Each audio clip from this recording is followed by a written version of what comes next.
What do you think of the kind of commentary that we've been hearing around the Dhwajarohan today in Ayodhya? Why are people saying that this is an attempt to vilify a community?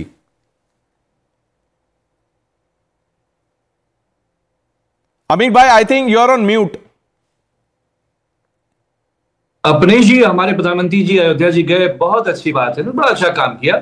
और अयोध्या जी जाने के लिए, सिया रामचंद्र जी के दरवाजे पे जाने के लिए किसी निमंत्रण की, किसी इवेंट मैनेजमेंट की, किसी एक बड़े हिस्से की मीडिया मैनेजमेंट की जरूरत नहीं है। आप श्री रामचंद्र जी के दरवाजे पे जब आपका दिल करे, आप तब जब बुलावा आ जाए आप चल जाइए। लेकिन हमने उत्तर प्रदेश में हमने देखा कि हम लखनऊ में बैठे हुए इस वक्त, पुनेश जी उत्तर प्रदेश के जितने भी हमारे परम पूज्य शंकराचार्य हैं, हमारे साधु संत हैं बड़े बड़े, और वो लोग भी जो इस पूरे आंदोलन में कहीं शामिल रहे, ना तो उनका निमंत्रण था, ना वहां पे वो शामिल थे। दूसरी बात देखिए, 2024 में जो सिया रामचंद्र जी का जो आशीर्वाद है, वो तो सिया रामचंद्र जी, तो उनका आशीर्वाद तो माननीय अखिलेश यादव जी के लिए मिला। हमारे अवधेश जी जो मेंबर ऑफ पार्लियामेंट हैं, नए राजा हैं वहां के, उनको आशीर्वाद मिला और उन तक को निमंत्रण नहीं दिया। एक आखिरी बात कह के मैं अपनी बात खत्म करना चाहता हूं। नए राजा कहां के? अयोध्या के नए राजा हैं। एक सेकंड, के अयोध्या के नए राजा हैं, इसलिए उनको बुलाया नहीं गया। हमारा जो पुराने राजा कौन है? आप किसके बारे में बोल रहे? पुराना राजा कौन है? अयोध्या में एक ही राजा है, रामचंद्र। सिया रामचंद्र जी हैं, उनकी विरासत है ना, एक अच्छा, तो अब ये नए राजा हैं, विरासत है। तो जब हम रामराज की बात करते हैं, तो जो हमने अपने बचपन से अपनी हिंदू ये आप सुना है। एक मिनट अमित भाई, बुरा मत मानिएगा, ये जो आप जैसे आपने कह दिया कि अयोध्या के नए राजा हैं, ये जो बाकी फेथ है उसमें जो नए राजा या रानी है, उसमें आप उनका वर्णन कर सकते हैं? हाँ, होते हैं, मतलब हर धर्म में होते हैं। जैसे बताइए, आपके धर्म में कौन है नया? हर धर्म में वली होते हैं, सूफी संत होते हैं। नहीं, नया राजा कौन है? नहीं, हम तो अयोध्या जी की बात कह रहे हैं। श्री रामचंद्र जी का जो उनको वो था, कहते हैं जो गिफ्ट मिला, वो अवधेश जी को मिला, वो बीजेपी आरएसएस को नहीं मिला, क्योंकि श्री रामचंद्र जी नाराज हैं। क्यों नाराज है मैं बता रहा हूं। जब हमने गांधी से लेकर डॉक्टर लोहिया का जो रामराज है, जो श्री रामचंद्र जी का रामराज था, वो क्या था पनेश भाई? 40 सेकंड मुझे दे दीजिए। उनके रामराज में था आदर्श, न्याय, समता, बराबरी, सच्चाई। आज पूरे देश की जो जनता है, 80% सरकारी राशन की मोहताजी है। मैक्सिमम उसका हिस्सा हमारे हिंदू भाई हैं देश के। क्या ये बराबरी है? क्या ये खैर बराबरी नहीं है? ये जो आज की भारतीय जनता पार्टी की सरकार है, उसका पूरा 24 घंटे का जो समर्पण है देश के पूंजीपतियों को है, हमारे जो दुखीजन है।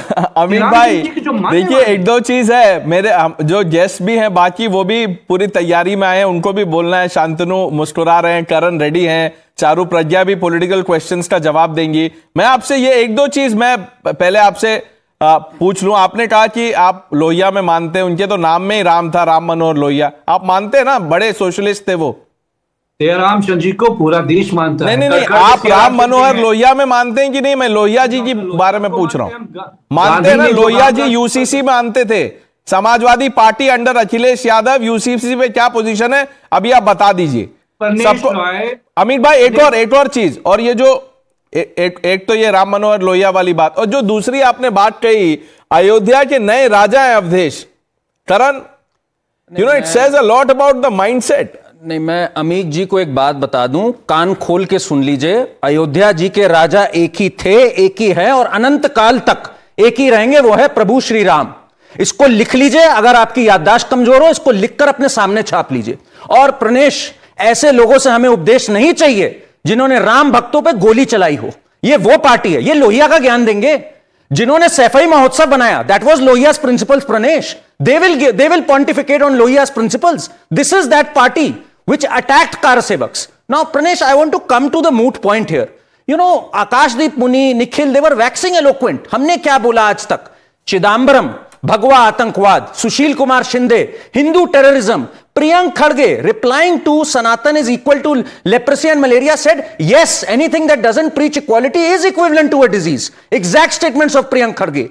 The party which gave an affidavit that Ram is imaginary, today they are reduced to being imaginary. They are so small politically. And you know, for Amit Jamai to say हमारे को आशीर्वाद, आप एक छोटे से चुनाव, मैं छोटा सा बोलता हूं, जब हम राम जी के कॉन्टेक्स्ट में मानते, एक चुनाव से आप ये फैसला कर बैठे कि आप वहां राजा हो गए, इतना घमंड आ गया आपको, मतलब कमाल है। आपको ये दर्शाता है कि आपकी कितनी छोटी सोच है। राम जो पूरे त्रिलोक तक हर जगह के राजा हैं, उनको आपने एक छोटा सा फैजाबाद के चुनाव से आपने नाप लिया। Pranesh, these people, today this is an indictment of those who rejected our civilization, and we must learn from this day that yes, we are a civilization that rises above, and never should there come a day when Hindus in a Hindu majority nation, and I say this with conviction, had to fight for this for 200 years in courts, countless sacrifices. This is the spirit of Sanatan, but we must learn from it and understand, never should that day ever come again. वो अमित भाई कुछ बोलना चाह रहे हैं। अमित भाई आप जवाब दे दीजिए करण को। दूसरी बात मैं ये बोलना चाह रहा था कि आपने कहा कि ये जो हिंदूज का क्योंकि पॉपुलेशन ज्यादा है तो सब रिसोर्सेज के बारे में जो आप हिंट कर रहे हैं, आपके बड़े नेता अलायंस के, जितनी आबादी उतना हक, उनसे पहले आप एक बार क्या बोलते हैं उसको हिंदी में, तसल्ली कर लें कि वो क्या बोलना चाहते हैं। श्री रामचंद्र जी का जो भारत था वो भूखा नहीं था। माननीय अखिलेश यादव जी का जो उत्तर प्रदेश था वो भूखा नहीं था। हमारी एक आखिरी बात है, देखिए अहंकार क्या होता है। श्री रामचंद्र जी के मानने वालों में अहंकार नहीं हो सकता। इतने बड़े अहंकारी हैं, इतने बड़े अहंकारी हैं कि अभी मुक्तेश्वरानंद जी को नहीं बुलाया, राम भद्राचार्य को नहीं बुलाया।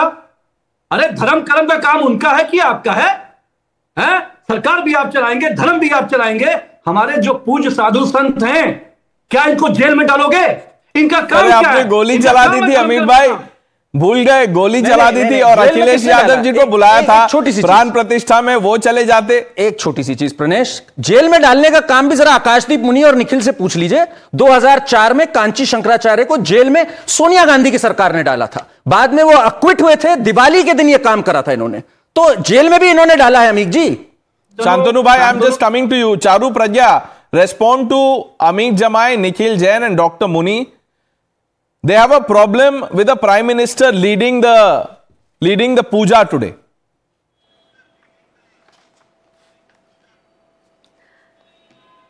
मर्यादा पुरुषोत्तम भगवान श्री राम की जय. It's such a wonderful, beautiful, auspicious, sacred day. And you know what the opposition had to do today? They had only one job. One job. Hold their tongue for 2 hours at least. ये इतना नहीं कर पाए प्रणेश, ये हमारे देश के विपक्ष की सच्चाई है। When we are celebrating a civilizational triumph, something that we have struggled for over 500 years, when we had tears in our eyes, even seeing that ध्वज on TV, ये लोग 2 घंटे चुप नहीं रह पाए। कुछ भला तो ये कर नहीं पाएंगे हमारे समाज का, हमारे देश का, धर्म का तो छोड़ ही दीजिए, ये 2 घंटे चुप नहीं रह पाए। And then they don't understand why the citizens of this country do not align with them. आज जो ध्वज राम मंदिर के ऊपर लहरा रहा है अयोध्या श्री में, it signifies 2 things. Champat Rai ji ने कहा, it signifies sacrifice and it signifies devotion. Sacrifice of every single car सेवक, every drop of blood spilt and devotion. हमने अपनी लड़ाई नहीं छोड़ी, 500 साल हो गए। ये कहते हैं ना कि सरकार की ट्रायम्फ नहीं है, मोदी जी ने क्या किया, ठीक है सरकार की ट्रायम्फ नहीं है, लेकिन प्रधानमंत्री तो बहुत सारे थे ना इस देश के, अब तक बहुत सारे थे, तो उनके समय में क्यों नहीं ये ध्वज लहराया, मुझे बता दीजिए। You were not interested, that's the honest truth of it. Just now somebody was saying कि भाई मंदिर जाने के लिए हमें निमंत्रण की जरूरत नहीं है, ठीक है आपको निमंत्रण की जरूरत नहीं है, लेकिन मंदिर खुले हुए तो बहुत समय हो गया। आप गए रामलला के दर्शन के लिए, बता दीजिए मुझे कब गए आप रामलला के दर्शन के लिए?